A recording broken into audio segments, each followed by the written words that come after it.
చందమామ కథ. కురూపి భర్త. మిథిలా నగరపు రాజుకు ఒక్కడే కుమారుడు. అతడి పేరు కుషుడు. అతను సకల శాస్త్ర పారంగతుడు, సకల సద్గుణ సమన్వితుడు. పరిసర దేశాలలో అతనికి అపారమైన కీర్తి ఉండేది. ఆ దేశాల రాజకుమారులు అతనికి ప్రాణ స్నేహితులుగా ఉండేవారు. ఇన్ని ఉండి కూడా కుషుడికి చక్కదనం లేదు. అతడు కురూపి అన్న బాధ మరెవ్వరికి ఉండేది కాదు. కానీ అతడు మాత్రం ఆ విషయం మర్చిపోలేకపోయేవాడు. ఈ కారణం చేతనే అతను యుక్త వయస్సు వచ్చి కూడా వివాహం మాట తలపెట్టలేదు. పెళ్ళాడి వంశం నిలబెట్టమని వృద్ధరాజు కుషుణ్ణి ఎన్నోసార్లు హెచ్చరించాడు. కానీ ప్రతిసారి కుషుడు నా వంటి కురూపిని ఏ రాజకన్య వరిస్తుంది అని అయిష్టంగా తండ్రికి సమాధానం చెబుతుండేవాడు. నీ పరిచయం అయినాక ఏ రాజకన్య నిన్ను ప్రేమించదు అని తండ్రి ఎదురు ప్రశ్నించేవాడు. తండ్రి ఒత్తిడి నుండి బయటపడటానికి కుషుడు ఒక యుక్తి చేశాడు. అతను స్వయంగా బంగారంతో ఒక అతిరూప సుందరి ప్రతిమ తయారు చేసి అలాంటి కన్య దొరికితే తప్పక వివాహం ఆడతానన్నాడు. అటువంటి కన్య ఎక్కడా ఉండదని కుషుడు విశ్వాసం. కానీ మూడు మూర్తుల అలాంటిదే మగధరాజు పెద్ద కూతురు ప్రభావతి. కుషుడు తయారు చేసిన ప్రతిమ లాంటి కన్యల కోసం వెతుకుతూ నానా దేశాలు తిరిగి మగధకు వచ్చిన మిథిలరాజు దూతలు ఈ విషయం కనిపెట్టారు.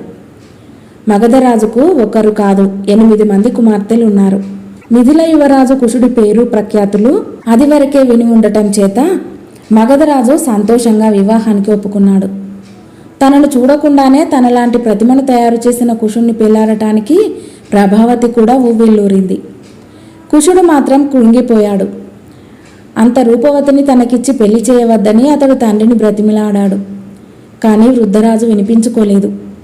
1 ఏడాది నీ భార్యగా ఉన్న మీదట ఆ ప్రభావతి నీకంటే అందగాడు ప్రపంచంలోనే లేడనుకుంటుంది. నా మాట నమ్ము అన్నాడు ఆయన. అందుకు కుషుడు ఈ ఏడాదిలోగా అని ప్రశ్నించాడు. వృద్ధరాజు ఒక ఉపాయం ఆలోచించాడు. చూడు, పూర్వం మన వంశంలో ఒక పురాతన సాంప్రదాయం ఉండేది. దాని ప్రకారం వధువు వివాహ సమయంలో వరుణ్ణి చూడటానికి వీల్లేదు. ఇప్పుడు ఆ ప్రకారమే నీ వివాహం జరిపిస్తాను అన్నాడు రాజు. వివాహానంతరం అన్నాడు కుషుడు. దానికేముంది, 1 ఏడాది పాటు మీ పడక గదిలో దీపం లేకుండా నిషేధిస్తాను అన్నాడు రాజు. బలవంతాన కుషుడు వివాహానికి అంగీకరించాడు. అతడికి ప్రభావతికి పురాతన సాంప్రదాయానుసారం వివాహం జరిగింది. ప్రతి రాత్రి కుషుడు చీకటిలో తన భార్య వద్దకు వచ్చేవాడు. ఆమెకు చిత్ర విచిత్రమైన గాథలు చెప్పేవాడు. చక్కని పాటలు పాడి వినిపించేవాడు. తన భర్త యొక్క మంచితనానికి తెలివితేటలకు ప్రభావతి మురిసిపోయేది. కానీ 12 మాసాల పాటు అతని ముఖం చూసి ఆనందించే అదృష్టం తనకు లేదని విచారించేది. ఈ విచారం నానాటికి తీవ్రం కాసాగింది. తన భర్త ముఖం చూడకుండా ఇంకొక గడియ కూడా ఉండలేననిపించింది. ప్రభావతి తన దాసిని పిలిచి ఎలాగైనా తనకు తన భర్తను చూపినట్టయితే కోరిన బహుమానం ఇస్తానని ఆశపెట్టింది. దీనికి ఆశపడి దాసిది ఒకనాడు కుషుడు వీధి ఊరేగుతుండగా ఒక కిటికీ చాటు నుండి ప్రభావతికి చూపింది. కుషుణ్ణి చూడగానే ప్రభావతికి తల తిరిగిపోయినట్టయింది. తన భర్త అంత అందవిహీనుడా? అబద్ధం. కానీ ఆ రాజలాంఛనాలతో ఊరేగే అధికారం తన భర్తకు కాక ఇంకెవరికున్నది? అతను కురూపి కనుకనే పెళ్లిలో అతని ముఖం తాను చూడకుండా చేశారు. అందుకనే తన శయన మందిరంలో దీపం లేకుండా చేశారు. ఎంత మోసం, ఎంత వంచన! ప్రభావతికి పట్టరాని ఆగ్రహం కలిగింది. ఆమె తన వస్త్రాభరణాలను సర్దుకుని పుట్టింటికి వెళ్ళటానికి సిద్ధమైంది. ఈ వార్త కుషుడికి తెలిసింది. అతడు విచారంగా ఆమె ఇష్టం వచ్చినట్టు చేయనివ్వండి అన్నాడు. అన్నాడే గాని ప్రభావతి వెళ్ళిపోయిన రోజు నుంచి కుషుడికి జీవితం శూన్యంగా కనిపించసాగింది. అతనికి నిద్రాహారాలు లేకుండా పోయాయి. చివరకు అతను ఒకనాడు తన రాజవస్త్రాలు విసర్జించి సామాన్య దుస్తులు ధరించి మగధకు ప్రయాణమై వెళ్ళాడు. ప్రభావతి మనసులో కలిగిన గాయాన్ని ఏ విధంగానైనా మాన్చి తనపై ఆమెకు కనికరం కలిగేలాగు చేయాలని అతని ఉద్దేశం. మగధ చేరిన కుషుడు రాత్రివేళ రాజభవనం పరిసరాలకు వెళ్ళి వేణువుపై కరుణాపూరితంగా వాయించేవాడు. ప్రభావతి ఆ వేణునాదం విని అది తన భర్తదేనని గుర్తించింది. ఒకప్పుడు ఆ వేణునాదం విని తన్మయత్వం చెందిన ప్రభావతి ఇప్పుడు అది చెవిని పడగానే మండిపడింది. తనకు ద్రోహం చేసినది చాలక తనను వెంబడించి అతను ఇక్కడికి కూడా వచ్చాడని ఆమెకు ఆగ్రహం కలిగింది. కుశుడు తన భార్యకు మరో విధంగా సందేశం పంపటానికి ఆలోచన చేశాడు. అతను ఒక కుమ్మరి వద్దకు పోయి, తాత, నీవు తయారు చేసే కుండలకు చక్కగా రంగులు వేస్తాను, వాటిని తీసుకుపోయి రాజభవనంలో ఇవ్వగలవా అని అడిగాడు. అది నీ పనితనాన్ని బట్టి ఉంటుంది నాయనా అన్నాడు కుమ్మరి. కుశుడి పనితనం కొద్దిపాటిది కాదు. అతను రంగులు బొమ్మలు వేసిన కుండలను చూసి రాజుగారు గొప్పగా మెచ్చుకొని వాటిని కొని తన కుమార్తెలకు బహుకరించారు. మిగిలిన రాజకుమార్తెలందరూ వాటిని చూసి ఆనందించారు. కానీ ప్రభావతి మట్టుకు కుండపై తన చిత్తరువు చూడగానే అది తన భర్త చేసిన పని అని తెలిసి మరింత ఆగ్రహం చెంది కుండను పగలగొట్టి పారవేయించింది. ఈసారి కుశుడు తన భార్యకు మరింత దగ్గరగా వెళ్లే ఉపాయం ఆలోచించాడు. రాజుగారి వంటవాన్ని పట్టుకొని, బాబు, నేను కొత్త కొత్త వంటకాలు చేసి రాజుగారిని మెప్పించగలను. నా వంట రుచి చూస్తే నీకు కీర్తి బహుమానము కూడా వస్తుంది. నాకేమీ జీతం అవసరం లేదు, నన్ను నీ కింద పనిచేయనియ్యి అని అడిగాడు. వంటవాడు సమ్మతించాడు. మరునాడు భోజనాల దగ్గర రాజు కొత్త వంటకాలు చూసి పరమానందం చెందాడు. వాటిని అంతఃపురంలోని తన కుమార్తెల వద్దకు వెంటనే పంపమని ఉత్తర్వు చేశాడు. కుశుడే స్వయంగా బంగారు పల్లెంలో భోజనం తీసుకుని ప్రభావతి వద్దకు వెళ్ళాడు. ప్రభావతి తన భర్తను గుర్తించింది. తన కొరకు అతడు ఇన్ని పాటలు పడుతున్నాడే అనే కనికరం కూడా ఆమెకు కలగలేదు. నీ చేతి భోజనం నాకు అవసరం లేదు, మరెవరి చేతనైనా పంపించు అన్నదామె ఎంతో నిర్దయగా. తన భార్య హృదయం పాషాణమైపోయిందని, దానిని ద్రవింపజేసే శక్తి తనకు లేదని కుశుడు నిర్ధారణ చేసుకున్నాడు. అతను మగధను విడిచి ఏ కాశీకైనా వెళ్ళి సన్యాసాశ్రమం స్వీకరించ నిశ్చయించాడు.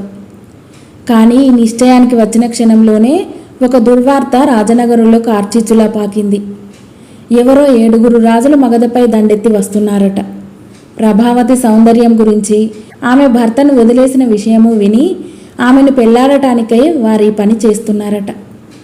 ఈ వార్త విని మగధరాజు తల్లడిల్లిపోయాడు. తన ఒక్క సేనతో 7 సేనలను ఎట్లా ఎదుర్కోవటం? ఒకవేళ ప్రభావతికి మళ్ళీ వివాహం చేద్దామని అనుకున్న 7 రాజులున్నారు. ఏ ఒక్కరికి ఆమెనిచ్చినా మిగిలిన 6 శత్రువులవుతారు.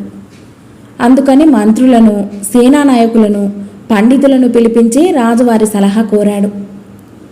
నిజానికి ప్రభావతి చేసిన పని రాజభవనంలో ఎవరికీ ఇష్టం లేదు. అందుచేత తమలో తాము వితర్కించుకొని మంత్రులు, పండితులు చివరకు రాజుకు ఈ విధంగా సలహా ఇచ్చారు. మహాప్రభు, ఈ విపత్తు నుండి బయటపడటానికి ఒక్కటే ఉపాయం. ప్రభావతి రాజకుమారిని 7 ఖండాలుగా నరికించి మన పైకి దండెత్తి వచ్చే ఒక్కొక్క రాజుకు ఒక్కొక్క ఖండం కానుకగా పంపండి. అందరూ వచ్చిన దారిన తిరిగిపోతారు.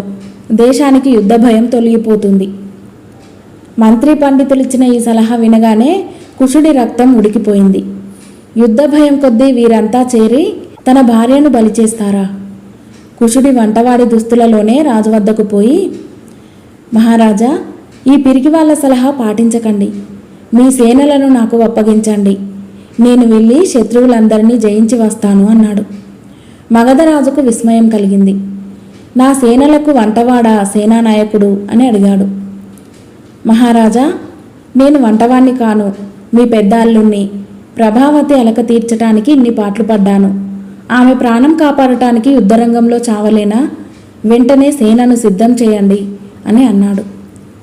రాజు తన అల్లుడి ఔదార్యానికి సంతోషించి వెంటనే సేనను అయత్తపరిచి కుశుడి వెంట యుద్ధరంగానికి పంపాడు. ఈ వార్త వినగానే ప్రభావతి హృదయంలోని శిలలు ద్రవించి ప్రవాహాలు కట్టసాగాయి. ఇంత ఉదారుడైన భర్త పట్ల తాను ఎంత నీచంగా ప్రవర్తించింది. తన కొరకు అటువంటి భర్త యుద్ధరంగంలో ప్రాణాలు కోల్పోతే తాను చేసిన ద్రోహానికి పశ్చాత్తాపం ఎవరికి చెప్పుకోవాలి? ప్రభావతి కంటికి మంటికి ఏకధారగా కన్నీరు కార్చసాగింది.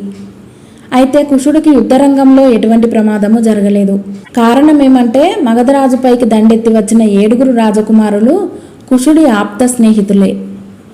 అతను నిధుల విడిచి వెళ్ళిపోయాక అతడి జాడ తెలియక వారంతా ఆందోళన పడ్డారు. తమ ప్రాణ స్నేహితుడైన కుశుడికి అటువంటి దుర్గతి కలిగించిన ప్రభావతిని పరాభవించి శిక్షించే ఉద్దేశంతో వారు తమ తమ సైన్యాలను తీసుకుని బయలుదేరారు. కానీ యుద్ధభూమిలో తమకు మగధరాజు కాక కుశుడే ఎదురయ్యేసరికి వారి ఆశ్చర్యానికి ఆనందానికి మేరలేదు. కుశుడు వారందరినీ వెంట పెట్టుకుని రాజభవనానికి తిరిగి వచ్చినప్పుడు ప్రభావతి ఆనందానికి అసలే మీరలేదు. కుశుడు 7 రాజకుమారులకు మగధరాజు మిగిలిన 7 కుమార్తెలతో వివాహం ఏర్పాటు చేశాడు. దీనికి వారంతా సంతోషించారు. అయితే వారిలో ఒక్కరు కూడా తన భర్తను చూసుకొని ప్రభావతి కుశుణ్ణి చూసుకొని గర్వించినంతగా గర్వించి ఉండదని నిస్సందేహంగా చెప్పవచ్చు. ప్రభావతి తన భర్త కాళ్ళపై పడి తన తప్పును క్షమించమని వేడింది. కుశుడు తన కళ్ళకు ఎందుకు కురూపిగా కనిపించాడో ఆమెకు అర్థం కాలేదు. ఇప్పుడు అతని ముఖం చూస్తుంటే అంత అందగాడు ప్రపంచంలోనే లేడని ప్రభావతికి అనిపించింది. కథ సమాప్తం.